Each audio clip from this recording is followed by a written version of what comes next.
اللہ الرحمن الرحیم۔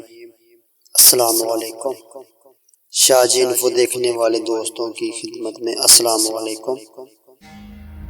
دوستو، ہم اصحاب کہف کی داستان بیان کر رہے ہیں۔ آج اس کا پارٹ نمبر 2 ہے جو آپ کے ساتھ شیئر کریں گے۔ پچھلے پارٹ میں ہم نے ذکر کیا تھا کہ وہ بادشاہ دقیانوس کے ظلم و ستم سے انہوں نے کیسے نجات پائی، وہ کیسے نکلے، اور آج مزید اس حوالے سے بات کریں گے۔ تو شروع کرتے ہیں۔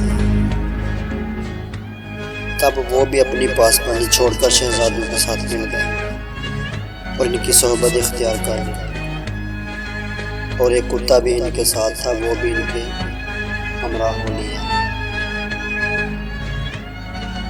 وہ شہزادے ان لوگوں سے بولے کہ تم لوگ اس کتے کو واپس کر دو، ورنہ یہ ہمارے ساتھ رہے گا تو کبھی بھونکنے لگے گا، اور اس کی آواز سن کر لوگ ہم کو پکڑ لیں گے۔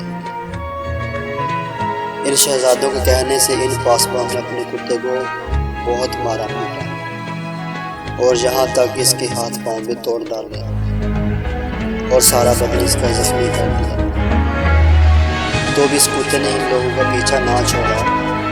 آخرکار وہ کتا بھی ان لوگوں کے ساتھ روانہ ہو گیا، اور اللہ تعالیٰ نے اس کو بولنے کی قوت سے نوازا۔ تو کتے نے کہا، اے دوستو، مجھے مت مارو، تم جس کے بندے ہو میں بھی اسی کا فرما بردار ہوں، اور تم جس کی یاد کو جاتے ہو میں بھی اس کو چاہتا ہوں، لہٰذا مجھ کو بھی تم اپنے ہمراہ لے چلو۔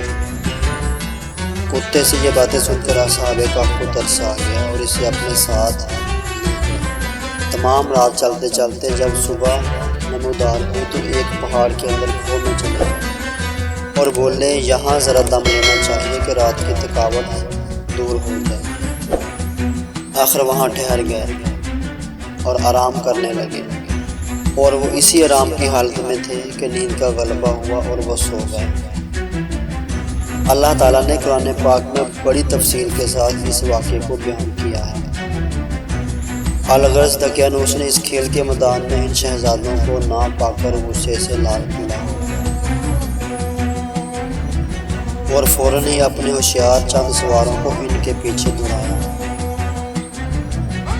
غلام ڈھونڈتے ہوئے اس کھو کے پاس جا پہنچے، اور اللہ کے فضل و کرم سے اس غار کا منہ بھی چونٹیوں کے سوراخ جیسا بن گیا، اور نگران تلاش کرتے رہے، لیکن وہ ان کا نام و نشان تک نہ پا سکے۔ آخر وہ مجبور ہو کر واپس چلے گئے، اور بعض روایت میں یوں آیا ہے کہ اس کھو کے کنارے پر سب کو مردہ پایا تھا، تو وہ لوگ اس کھو میں ڈال کر چلے آئے تھے، اور اسی دن سے ان سب کا نام اور لقب اصحاب کہف۔ اور بعضوں نے اس روایت کو یوں بھی بیان کیا ہے کہ وہ بادشاہ کے بل بچی کے بیٹے تھے، اور بعض ان میں نان بھائی کے بیٹے تھے، اور بادشاہ دقیانوس نے ان میں سے ایک کو جادو سیکھنے کو جادوگر کے پاس بھیجا تھا۔ ایک دن اس لڑکے کی راستے میں ایک راہب سے ملاقات ہوئی۔ راہب نے اس لڑکے سے پوچھا، تم کہاں جاتے ہو؟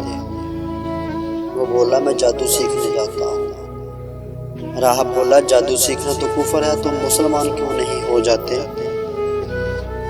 تب وہ راہب کے کہنے سے اور اللہ کے فضل و کرم سے اسی وقت ایمان لے آیا اور مسلمان ہو گیا۔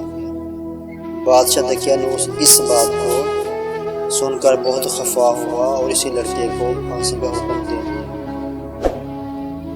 روایت میں ہے کہ اس لڑکے کو 5 مرتبہ سولی پر چڑھایا، تب بھی وہ نہ مرا اور اللہ کے فضل و کرم سے سلامت رہا۔ بادشاہ نے اس کو قید میں رکھا، اور اس کے ساتھ 5-6 لڑکے اور بھی دقیانوس بادشاہ کے ملازم تھے۔ انہوں نے باہم صلاح مشورہ کر کے کسی ہیلے سے اس کو قید سے چھڑا لیا، اور اس کے بعد وہ متفق ہو کر اس شہر سے باہر خدا کی عبادت کو نکلے اور ایک پہاڑ کی طرف چلے گئے۔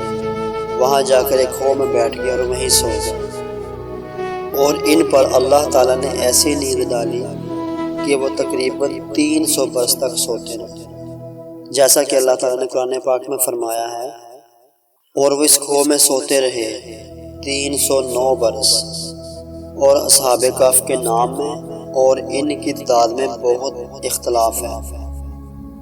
یہ سب کے سب اہل روم تھے اور ان کا غار بھی ارض روم میں ہے، اور بعض کہتے ہیں کہ حضرت عیسیٰ علیہ السلام کے دین پر تھے۔